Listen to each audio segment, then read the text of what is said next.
என்னோட அம்மா கற்பழிக்கப்பட்டிருக்காங்கன்னு சொல்லி ஒரு மனுஷனுடைய அந்த வார்த்தைகள் தான் இந்த வீடியோ உருவாகிறதுக்கு காரணம். ஃப்ரெண்ட்ஸ், எனக்கு 1,00,000 பேரோட சப்போர்ட் வந்துட்டு கண்டிப்பாக வேணும்.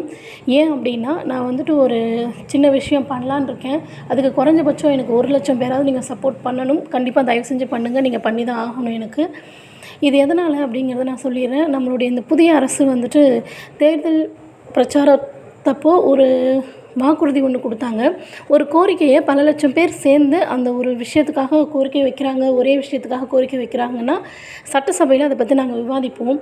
ஒருவேளை அது வந்துட்டு கரெக்டாக இருந்துச்சு அப்படின்னா, நல்லதாக இருந்துச்சுன்னா, ஏற்புடையதாக இருந்துச்சுன்னா, அதை வந்துட்டு நடைமுறைப்படுத்துறதுக்கு முயற்சி பண்ணுவோங்கிற மாதிரி ஒரு வாக்குறுதி ஒன்று கொடுத்துருக்காங்க. அந்த வாக்குறுதியை நம்பி தான் இப்போது நான் வந்துட்டு இந்த விஷயத்தை நான் பண்ணுறேன்.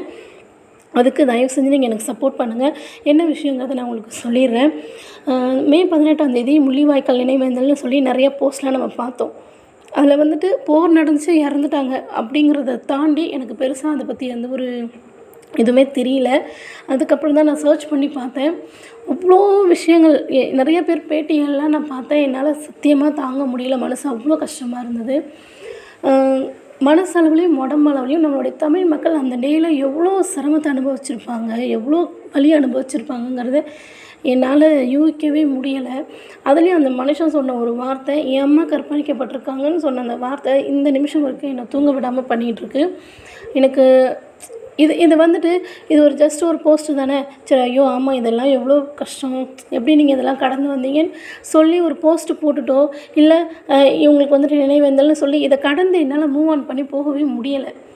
இன்னும் சொல்லப்போனால் எனக்கு இவ்வளோ நாள் இந்த விஷயம் தெரியல. பட் இப்போ தெரிஞ்சிருச்சு.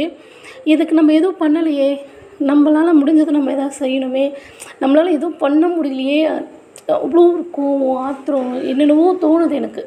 சரிங்களா? ஸோ அப்புறம் தான் யோசித்தேன், இந்த மாதிரி ஒரு வாக்குறுதி கொடுத்துருக்காங்கல்ல, அப்போ நம்ம ட்ரை பண்ணுவோம். ட்ரை பண்ணி நம்மளுக்கு சப்போஸ் நிறைய பேர் சப்போர்ட் பண்ணாங்க அப்படின்னா கண்டிப்பாக வந்துட்டு அது சக்ஸஸ் ஆகிறதுக்கு வாய்ப்பு இருக்குது தானே. ஸோ நான் என்ன கேட்க போகிறேன்னா, நீங்கள் எங்களுக்கு இலவசம்னு நிறையா சொன்னீங்கல்ல, எங்களுக்கு அது எதுவுமே வேண்டாம். அதுக்கு பதிலாக அங்கே இலங்கையில் இருக்க தமிழர்களை ஒன்று தமிழ்நாட்டுக்கு மீட்டு கொண்டு வாங்க.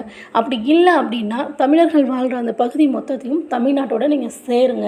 அதுக்கு என்ன முயற்சியோ அதை பண்ணுங்கன்னு சொல்லி ஒரு கோரிக்கையாக நான் கொண்டு போகலான்னு நான் நினைக்கிறேன். இதுக்கு நீங்கள் சப்போர்ட் பண்ணுவீங்கன்னா தயவு செஞ்சு இந்த வீடியோவுக்கு லைக் பண்ணுங்கள். நாளைக்கு மதியம் வரைக்கும் நான் உங்களுக்கு டைம் தரேன். நிறைய பேர் பண்ணிங்கன்னா அடுத்து நான் ஒரு லாங் வீடியோவாக போட்டு அடுத்த ப்ராசஸை நான் ஸ்டார்ட் பண்ணுவேன்.